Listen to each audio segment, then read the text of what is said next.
دین اسلام میں کوئی زبردستی نہیں ہے، ہدایت صاف طور پر ظاہر اور گمراہی سے الگ ہو چکی ہے۔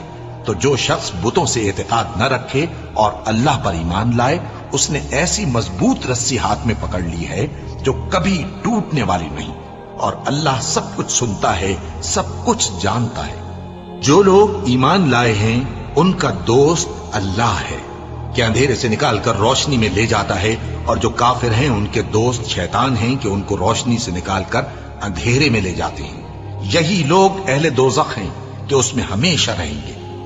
بھلا تم نے اس شخص کو نہیں دیکھا جو اس غرور کے سبب سے کہ اللہ نے اس کو سلطنت بخشی تھی، ابراہیم سے اپنے پروردگار کے بارے میں جھگڑنے لگا؟ جب ابراہیم نے کہا میرا پروردگار تو وہ ہے جو زندگی دیتا ہے اور موت دیتا ہے، وہ بولا کہ زندگی اور موت تو میں بھی دے سکتا ہوں۔